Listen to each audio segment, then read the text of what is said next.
un jardin, inaugurer ce nouveau jardin qui s'appelle le jardin Marielle Franco. C'est forcément un moment d'émotion, un moment de fierté pour notre arrondissement, pour Paris. C'est un moment où plusieurs sentiments se mêlent. Il y a la joie de voir réaliser un projet conduit depuis de nombreuses années par Rémi Ferraud, que je salue, et construit main dans la main avec les habitants du quartier. Il y a l'admiration à l'évocation du souvenir de Marielle Franco, cette femme de conviction, de combat, et la peine suscitée par son lâche assassinat. Il y a la satisfaction de prendre part au renouvellement urbain.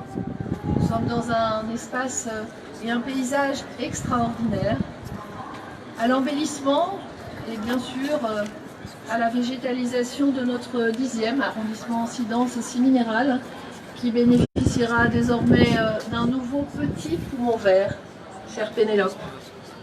Il y a aussi une forme d'émerveillement devant la prouesse technique. Ce jardin suspendu, ce balcon qui surplombe les voies de la gare de l'Est, cher Richard Delpierre, et le co-hôtel juste au-dessus duquel nous nous trouvons. Je veux remercier d'ailleurs son équipe pour son implication. Il y a enfin le plaisir d'offrir à toutes et tous, aux enfants comme aux adultes, aux habitants comme aux commerçants de ce quartier, aux Parisiens comme aux voyageurs, un lieu partagé, un espace renouvelé, un jardin paisible au milieu du bouillonnement de ce quartier d'entre les deux gares. Ce quartier, c'est un territoire en plein renouvellement qui s'adapte, qui pose les premiers jalons de la vie de demain, celle du mieux vivre ensemble, celle de la place de la mise en commun, des rencontres, celle de l'apaisement de la vie urbaine, celle qui respecte et promeut l'environnement. Toutes ces valeurs posées sur ce petit jardin. Il y a quelques mois, tout près d'ici, nous inaugurions la place Jan Karski. De l'autre côté des voies, le réseau Express Vélo qui est désormais une réalité. Dans les prochaines semaines, la promenade urbaine qui transformera les boulevards de la Chapelle et de la Villette. Nous sommes bien là dans le Paris populaire, le Paris que nous aimons, celui pour lequel nous voulons le meilleur. Et demain, à quelques centaines de mètres, sortiront de terre une pépinière de la mode éthique et durable dans l'ancienne caserne Château-Landon, un hôpital Lariboisière modernisé, tandis que les abords de la gare du Nord seront rendus aux piétons, aux cyclistes, que la rue d'Alsace, juste à côté, sera rénovée. Oui, dans ce jardin, Marielle Franco, et pas seulement en raison de son implantation sur ce balcon, je veux voir une véritable tête de pont, un avant-poste de la ville de demain. Et entre les promeneurs du quartier et les voyageurs entre les deux gares, entre le nord et le sud de l'arrondissement, entre les faubourgs et les boulevards, entre la ville d'hier, celle des réseaux urbains, des chemins de fer, de l'agitation, du transport, celle de demain, que nous voulons durable, tolérante, qui fait la place à tous, équilibrée aussi, accessible, ouverte et enfin végétale. Cet avant-poste, il prend tout son sens et peut-être surtout grâce au nom de Marielle Franco. Paul Éluard écrivait qu'il y a des mots qui font vivre, des mots innocents comme amour, comme justice, comme liberté. Je crois que le nom de Marielle Franco est de ceci. Ce nom, dans le Brésil du repli sur soi, de l'intolérance, il a fait vivre un espoir pour tous, à Rio, pour les femmes, pour les noirs, pour les personnes LGBT, pour les êtres humains, quel que soit leur sexe, leur genre, leur couleur de peau, leur orientation sexuelle et leurs moyens de subsistance.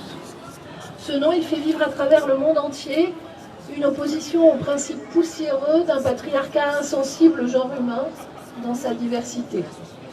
Ce nom, dans notre ville, qui doit rester celle des Lumières, des droits de l'homme, de l'ouverture à l'autre, de la liberté, de l'égalité, de la fraternité, il a toute sa place et toute sa force dans nos quartiers populaires, au milieu de nous. Il fera vivre ces valeurs essentielles qui sont celles de l'humanisme et du progrès. Voilà pourquoi, devant vous, madame, monsieur, devant votre famille, devant vos amis, C'est pour moi une fierté de voir ce nom s'inscrire ici dans le 10e arrondissement. Dans ce territoire de mixité, historique, d'accueil, de contraste, ce territoire populaire et solidaire où les places des rues portent déjà des noms de femmes et d'hommes qui, comme Dulcie September, comme Jan Karski, comme Madeleine Braun, ont milité, se sont émancipés, ont combattu pour des idéaux d'humanisme et de liberté. Je veux bien sûr saluer l'engagement du collectif Red Brésil, chère Sylvia Capanema, qui a œuvré et milité pour que Marielle Franco donne son nom à ce jardin. Mesdames et messieurs, en Marielle Franco, il y a une existence de courage, d'insolence, d'intrépidité. Il y a la jeunesse et la fermeté des convictions. En Marielle Franco, il y a l'avenir d'un monde qui veut être entendu. Nous l'entendons fort aujourd'hui à Paris, ce monde, cette jeunesse qui veut être entendue. En Marielle Franco, il y a le drame des vies brisées, la sienne, celle de sa famille, de ses proches, celle aussi de ceux qui croyaient en elle si nombreux. Il y a la beauté du refus de l'impunité, la force de la permanence et la poursuite du combat pour les droits humains. Rendre hommage à cette femme, madame, monsieur, chers proches, comme à toute autre figure éliminée froidement par son courage et son engagement, c'est, quoi qu'il advienne, quoi que l'on fasse, quoi que l'on dise, un trop maigre tribut. Mais c'est cependant un impérieux devoir, celui de ne pas oublier, celui de ne pas baisser les bras, celui d'être tenace, persévérant, engagé, combatif, déterminé. Ce balcon vert, ce jardin Marielle Franco, j'en suis heureuse et fière, ancre désormais cette mémoire dans le 10e arrondissement. Contre la laideur du monde, la bêtise des hommes, je veux croire que ce jardin sera un espace de douceur qui lui fera à jamais sa place. Un espace d'harmonie, de chaleur, de concorde entre toutes et tous. Un endroit où, comme le disait le nom de la coalition qui a porté Marielle Franco au pouvoir, changer est possible, mudar est possible.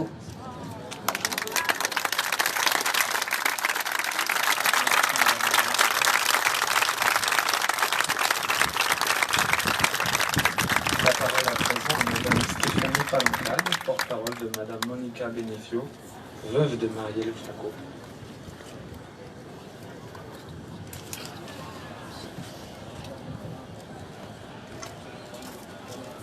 Bonjour à tous, j'ai l'honneur de représenter Monica Benefiu qui malheureusement ne pouvait pas être là aujourd'hui. Donc je vais lire le message qu'elle a envie de vous faire passer à tous. Pour Marielle Franco, il faut tous les hommages et aucune minute de silence. Déjà 1 année et 6 mois depuis l'assassinat politique de la conseillère Marielle Franco m'accompagne.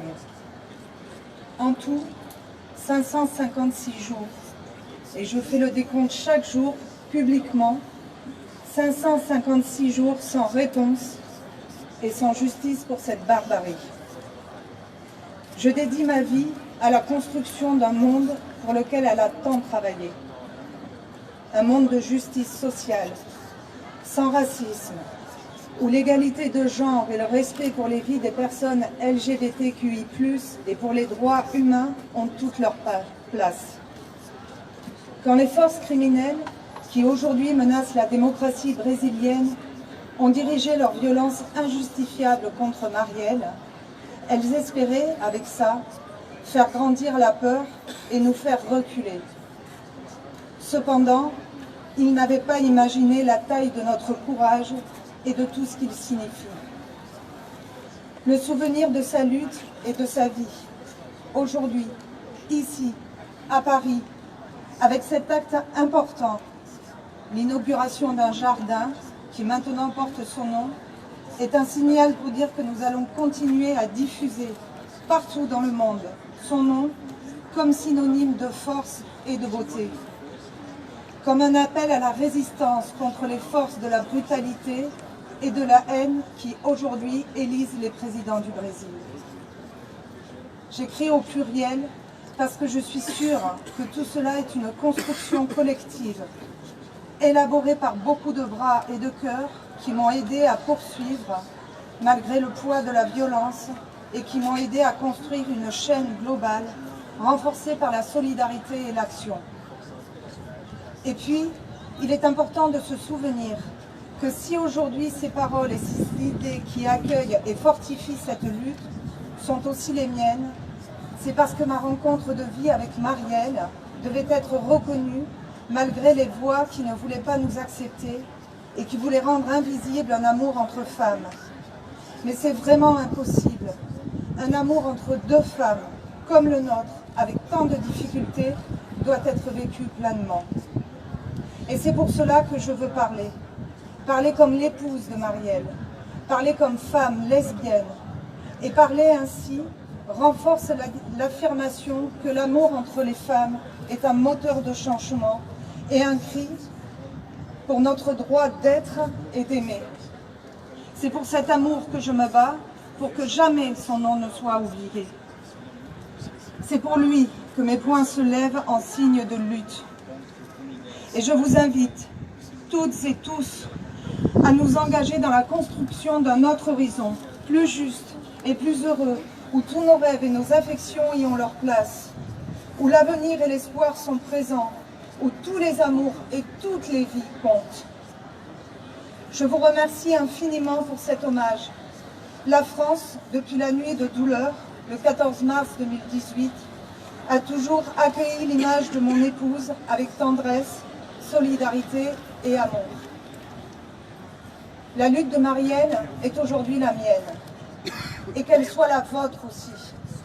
Dans chaque espace occupé, dans tout ce qu'il est encore possible de faire et de réaliser, dans chaque organisation, dans chaque affrontement, parce que nous ne serons pas interrompus. Les puissants peuvent tuer une, deux ou trois roses, mais jamais ils ne réussiront à empêcher le printemps entier. Que ce jardin à Paris soit le symbole du printemps, de la révolution qui suit son chemin et qui ne pourra plus jamais être arrêtée. Merci beaucoup, avec toute ma tendresse, Monica Benicio. Merci pour elle.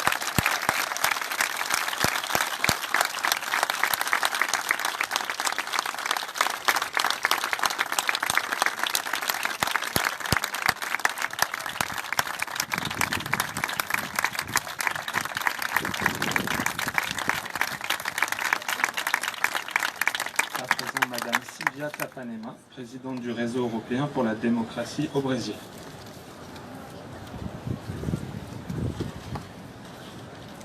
Bonjour.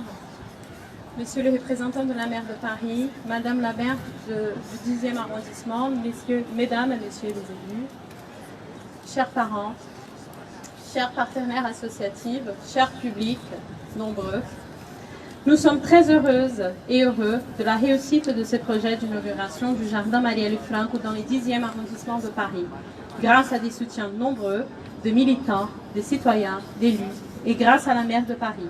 Nous sommes aussi très émus. À Paris et partout en France, depuis 2016, des dizaines de collectifs se sont organisés pour soutenir la démocratie brésilienne, déjà menacée par la destitution de la présidente Dilma Rousseff. Leur préoccupation commune a été, d'emblée, de sensibiliser l'opinion publique française aux risques encourus par l'état de droit au Brésil, mais aussi de se porter solidaire des Brésiliennes et des Brésiliens qui luttent pour l'égalité, la justice et le progrès social, pour le respect, la dignité et la démocratie, dans les sens les plus larges et inclusifs du terme. Ce sont les raisons qui nous ont poussés à créer notre association, le RED-BR, Réseau européen pour la démocratie au Brésil. C'est un grand honneur pour nous, aujourd'hui, d'accueillir les parents de Marielle Franco, Marinette da Silva et Antônio Francisco, et la fille de Marielle, Luiara Francisco. Nous les remercions infiniment pour leur présence. Nous voulons également exprimer notre gratitude aux nombreuses citoyennes et citoyens qui ont contribué au financement participatif que nous avons lancé pour leur permettre d'être ici aujourd'hui, notamment Laura Guerreome et Eric Batistelli, ici présents, symbole de ce grand élan de générosité, de ce grand effort collectif pour porter la cause de Marielle Franco à travers le monde. J'ai également une pensée pour Monica Benicio, compagne de Marielle, que nous avons aussi invitée et qui ne pouvait pas venir pour des raisons de force majeures. La solidarité est une arme de la démocratie et de la conquête populaire. Nous remercions également les autres partenaires de cet événement, sans lesquels la venue de la famille de Marielle aurait été impossible, et qui ont porté avec nous la demande d'une rue Marielle Franco, devenue, de façon poétique, le jardin Marielle Franco. Amnesty International, Autre Brésil, le CRID et la collective Marielles. C'est un signe important que ces associations soient représentées dans cette cérémonie uniquement par des femmes. Car nous savons que l'action des femmes est un moteur essentiel de la vie militante de nos jours, au Brésil comme en France. Et pourtant, comme le disait Marielle Franco dans un discours mémorable, nous devons toujours nous demander qu'est-ce qu'être femme? Qu'est-ce que chacune d'entre nous a déjà renoncé à faire ou fait difficilement en raison de son identité de genre, du fait d'être une femme?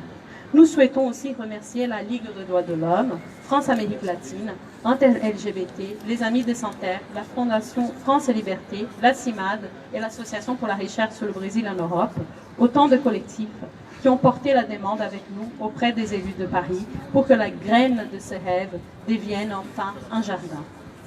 Je voudrais maintenant, au nom de notre collectif, m'adresser directement à la famille de Marielle.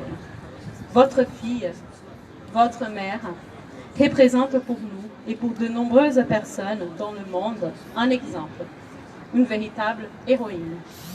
Vous pouvez en être fiers. Sa disparition violente le 14 mars 2018 a été un traumatisme collectif et une immense douleur. C'est d'abord pour cette raison que nous sommes ici aujourd'hui.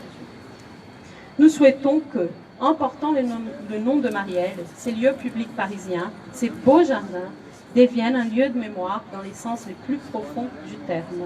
Que son nom sur une plaque, sur le plan de la ville, dise que nous n'admettrons aucune Marielle en moins, nenhuma Marielle a menos.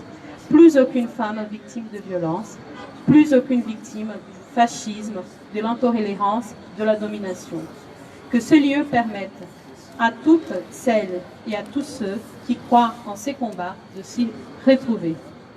Depuis la disparition de Marielle, pourtant, combien de jeunes, en majorité noirs, ont encore perdu leur vie dans les banlieues de Rio de Janeiro, victimes, eux aussi, d'une logique d'exclusion qui discrimine et élimine les pauvres et les minorités. Une logique contre laquelle Marielle se battait tous les jours, sans jamais se fatiguer, pour porter l'espoir. Marielle Franco faisait partie de notre rêve politique, comme l'a si bien défini la philosophe féministe brésilienne Marcia Tiburi. Son assassinat, au cours duquel a trouvé la mort son chauffeur Anderson Gomes, visait à mettre à mort le projet politique d'une génération de femmes des quartiers populaires, des femmes noires, des féministes, des populations LGBT et, au-delà, des femmes et des hommes qui croient encore à la lutte, à la possibilité de bâtir un Brésil plus juste et égalitaire. Lorsque nous avons déposé cette demande, nous souhaitions qu'une rue de Paris porte le nom de Marielle, pour nous porter solidaires de ce mouvement si puissant pour une Rua Marielle Franco, qui traversait le Brésil et le monde. Mais nous sommes très heureux de ce jardin, magnifique symbole, où les femmes, les hommes et les enfants pourront se rencontrer et entretenir ensemble la mémoire de Marielle et la porter comme une lutte. Parce que cette mémoire est également porteuse d'une revendication de vérité et de justice. Le jardin est un magnifique symbole, également parce que, comme Marielle l'a dit elle-même dans son dernier discours à l'Assemblée municipale de Rio, le 8 mars 2018, les fleurs poussent sur le bitume. Qu'ici, dans ce jardin, pousse la graine de Marielle au Brésil et dans le monde. Marielle presente, Marielle semente, Marielle vive.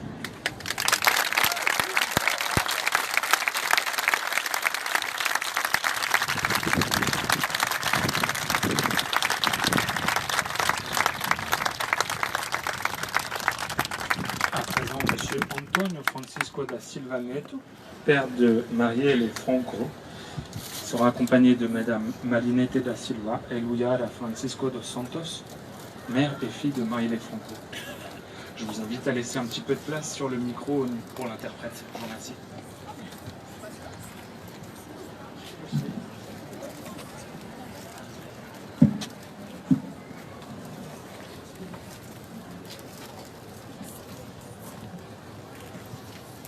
Excelentíssima Senhora Anne Hidalgo, prefeita da cidade de Paris. Excelentíssima Senhora Helene Bidar, secretária de Igualdade de Gênero.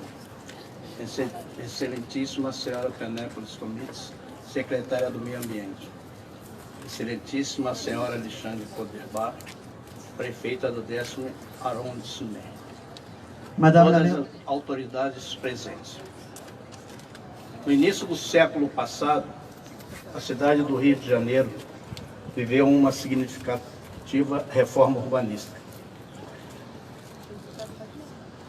Madame la maire de Paris, Anne Hidalgo, Madame Hélène Bidard, secrétaire à l'égalité de genre, Madame Pénélope Comites, secrétaire à l'environnement, et Madame Alexandra Cordebar, maire du 10e arrondissement.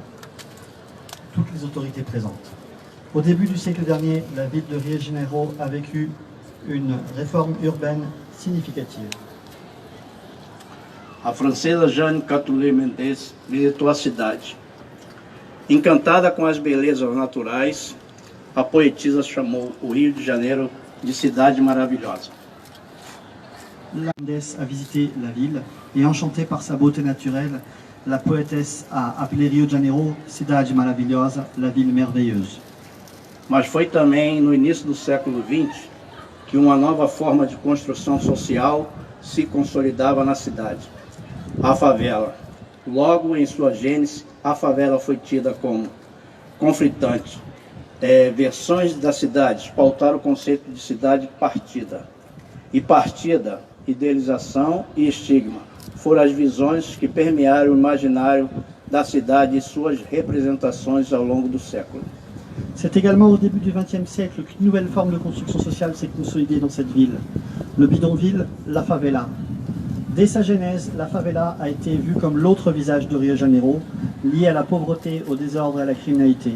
Ces versions conflictuelles de la ville ont donné naissance au concept de ville cassée, merveilleuse et cassée, l'idéalisation et la stigmatisation. Telles ont été les visions qui ont forgé l'imaginaire de la ville et ses représentations tout au long du siècle. Décadas depois, o Brasil já havia passado pelo autoritário regime do Estado Novo e vivia uma violenta ditadura militar, quando, na cidade de São Sebastião do Rio de Janeiro, uma das maiores favelas carioca, dava mais uma cria. Mais precisamente, no dia 27 de julho de 1979, nascia nossa filha, Marielle Francisco da Silva, conhecida como Marielle Fran. Desde pequena, Marielle se revelou uma jovem revolucionária, cujo sonho era reverter a cidade partida. Criaram uma nova narrativa entre a favela e a cidade. Marielle sonhava em escrever uma nova história que garantisse aos moradores da comunidade, pessoas que tinham a mesma origem que a sua, o direito à dignidade, ao respeito e à igualdade. Quelques décennies plus tard, le Brésil était déjà passé par l'autoritarisme de l'Estado Novo et vivait une violente dictature militaire quand, dans la ville de San Sebastián de Rio de Janeiro, une des plus grandes favelas carioca, une nouvelle personne naissait. Plus précisément, le 27 juillet 1979, c'est notre fille, Marielle Francisco da Silva, plus connue comme Marielle Franco, qui naissait. Depuis toute petite, Marielle était une jeune révolutionnaire dont le rêve était de transformer cette ville cassée pour créer une nouvelle narration entre la favela et la ville. Marielle rêvait d'écrire une nouvelle histoire qui garantirait aux habitants des quartiers populaires, les gens qui avaient la même origine que la sienne, le droit à la dignité, au respect et à l'égalité. Porém, mesmo com o fim dos anos de chumbo, a democracia nunca chegou a visitar a Maré, um complexo de 16 favelas onde moram mais de 130 mil pessoas, e o lugar onde Marielle deu os primeiros passos. A cada hora, as famílias das favelas carioca choram a perda de um parente vítima da violência. Escolas e postos de saúde são frequentemente interditados pela insegurança. Cependant, malgré la fin des années de plomb, la démocratie n'est jamais arrivée jusqu'au complexe de la Maré, un ensemble de 16 favelas où vivent plus de 130 000 personnes, et l'endroit où Marielle a donné ses premiers pas. Tous les jours, les familles des favelas de Carioca pleurent la perte d'un parent victime de la violence. Les écoles et les centres de santé sont fréquemment fermés pour des questions de sécurité. Apesar de todas as dificuldades que nossa família enfrentou, Marielle se educou e conseguiu subverter o desesperançoso prognóstico dos filhos das comunidades. Mulher, negra e mãe aos 19 anos. Malgré toutes ces difficultés que notre famille a affrontées, Marielle s'est éduquée et a réussi à subvertir le pronostic désespérant des enfants des quartiers populaires. Elle était femme, noire et mère à 19 ans. Marielle, que trabalhava desde os 11 anos de idade, se formou em Ciências Sociais, mestrado em Gestão de Políticas Públicas. Sua tese denunciava o abuso de autoridade na política de intervenção federal nas favelas do Rio de Janeiro. Marielle a travaillé depuis ses 11 ans et elle s'est diplômée en sciences sociales en faisant un master en gestion de politique publique. Son mémoire dénonçait les abus d'autorité dans la politique d'intervention fédérale au sein des favelas de Rio de Janeiro. Depois de perder uma amiga vítima de bala perdida num tiroteio entre policiais e traficantes, Marielle iniciou a sua militância dos direitos humanos, que exerceu durante mais de uma década. Guerreira, corajosa e cheia de energia, sempre questionou a falta de representação feminina na vida política. Ressaltava, por exemplo, a contradição de haver na Câmara dos Vereadores apenas 10% de mulheres, enquanto o gênero era a maioria nas ruas. Après avoir perdu une amie victime d'une balle perdue au cours d'une fusillade entre policiers et trafiquants, Marielle a commencé à militer pour les droits de l'homme. C'est ce qu'elle a fait pendant plus d'une décennie. Guerrière, courageuse et pleine d'énergie, elle a toujours remis en question le manque de représentation féminine dans la vie politique. Elle soulignait par exemple la contradiction du fait qu'il n'y ait que 10% de femmes au sein du conseil municipal, alors que ce genre était majoritaire dans les rues. Marielle tinha razão. Infelizmente, a violência de gênero no Brasil ainda é reinante. O país tem a 5ª maior taxa de feminicídio no mundo e uma mulher assediada, física ou verbalmente, a cada 2 segundos. E para agravar a situação, o presidente em exercício flexibilizou o porte de armas, oferecendo mais uma ferramenta para potenciar a letalidade dessas violências. Seu discurso deselegante é o retrato desta realidade e motivo de vergonha para grande parte do povo brasileiro. Nesse ensejo, aproveitamos para pedir nossas sinceras desculpas à primeira-dama Brigitte Macron. Marielle avait raison. Malheureusement, la violence de genre au Brésil règne encore. Le pays a le 5e plus fort taux de féminicide dans le monde et une femme est harcelée physiquement ou verbalement toutes les 2 secondes. Pour aggraver la situation, le président en exercice a flexibilisé le port d'armes en offrant un outil de plus pour rendre mortelles ces violences. Son discours désélégant est le portrait de cette réalité et un motif de honte pour une grande partie de la population brésilienne. Dans ce contexte, nous en profitons pour demander pardon sincèrement à la première dame Brigitte Macron. Nossa filha Marielle Franco concorreu pela primeira vez a um cargo público em 2016 e teve uma votação expressiva. Foi a 5ª vereadora mais votada da cidade. Seu mandato foi marcado pela defesa da mulher, dos negros e das minorias. No curto tempo em que pôde atuar na Câmara dos Vereadores do Rio de Janeiro, Marielle criou projetos de lei que defendiam os direitos reprodutivos da mulher, lutou contra a violência de gênero e foi uma voz constante na defesa dos moradores das favelas perante a violência policial. Notre fille Marielle Franco a été candidate pour la première fois à un poste électif en 2016 et elle a reçu des votes significatifs. Ça a été la 5e conseillère la plus votée de la ville. Son mandat a été marqué par la défense de la femme, des Noirs et des minorités. Dans le court temps dans lequel elle a pu agir au sein du conseil municipal de Rio de Janeiro, elle a créé des projets de loi qui défendaient les droits reproductifs de la femme. Elle a lutté contre la violence de genre. Elle était une voix constante dans la défense des habitants des favelas face aux violences policières. Praticando uma política de afeto e de resistência, dona de uma brilhante oratória e de um sorriso fácil e contagiante.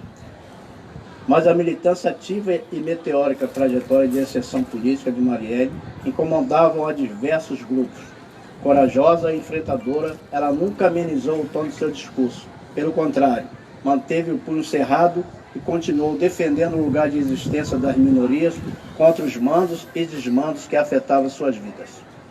Pratiquant une politique de l'affect et de la résistance, brillante oratrice ayant un sourire facile et contagieux, cette militante active à la trajectoire météorique, l'ascension politique de Marielle a gêné divers groupes. Courageuse et combative, elle n'a jamais minimisé le ton de son discours. Bien au contraire, elle a gardé son poing fermé et a continué à défendre le lieu d'existence des minorités contre tous ceux qui affectaient leur vie. Na noite do dia 14 de março de 2018, a injustiça e a opressão novamente falaram mais alto.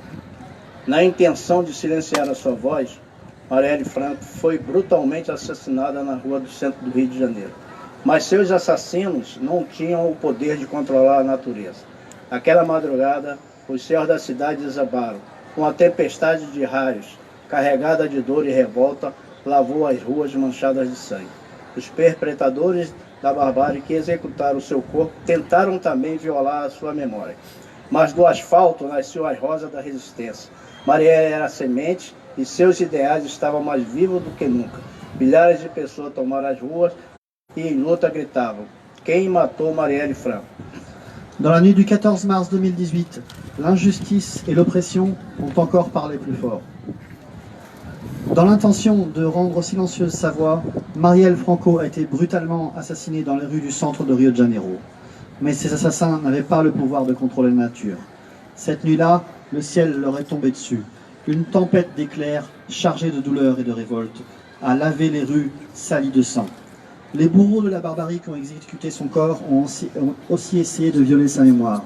Mais du bitume sont nées les roses de la résistance. Marielle était une graine et ses idéaux étaient plus vivants que jamais. Des milliers de personnes ont pris les rues et en lutte ont crié « Qui a tué Marielle Franco ?» Marielle, mais uma vez, era a revolução. Um ano e meio após o assassinato de Marielle Franco, nós, a família de Marielle e a sociedade, seguimos esperando respostas. Pedimos que se leve justiça aos responsáveis por esse crime bárbaro. Desejamos que, nos ataques contra defensoras de direitos humanos, a impunidade não prevaleça. Marielle était encore une fois une révolutionnaire. Un an et demi après son assassinat, nous, la famille de Marielle et la société, continuons d'exiger des réponses. Nous demandons que justice soit rendue pour les responsables de ce crime barbare et désirons que les attaques contre les défenseurs des droits de l'homme ne restent pas impunies. No dia de hoje, a França, em memorável gesto de solidariedade, mais uma vez se une ao Brasil em uma mensagem de resistência. Receber esta homenagem à pátria que é berço do pensamento ocidental, da democracia e dos direitos humanos, é a maior distinção entre todas as honrarias a nós já prestadas. Com esperança de recomeço e confiando no poder da palavra, unimos nossas nações neste grito por justiça e liberdade, e inspirando-se nos versos de José Lizemar, sobre a intelectual Maria Zambrano, concluo: Marielle para nós se tornou tão transparente que ao mesmo tempo a vemos em Paris, no Rio ou na Alemanha. Marielle sempre, hoje e sempre, Marielle presente. Obrigado, França.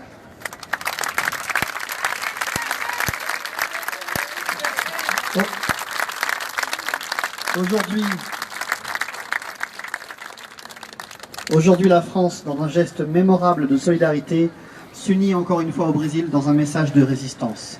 Recevoir cet hommage de la patrie qui est le berceau de la pensée occidentale, de la démocratie et des droits de l'homme est la plus grande distinction parmi tous les honneurs qu'on nous a déjà rendus. Avec l'espoir du recommencement et en ayant confiance dans le pouvoir de la parole, nous unissons nos nations dans ce cri pour la justice et la liberté. Et, pour paraphraser les vers de José Lezama sur l'intellectuel Maria Zambrano, nous concluons. Marielle, pour nous, est devenue aussi tellement transparente que, en même temps, nous la voyons à Paris, à Rio et en Allemagne. Marielle, présente, maintenant et toujours. Merci. Em nome da família, muito obrigado a todos que estão aqui presentes. Merci beaucoup. Au nom de toute la famille,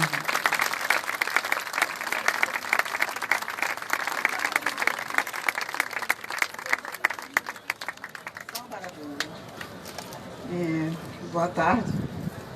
Queria agradecer a todo o coletivo que esteve à frente, né?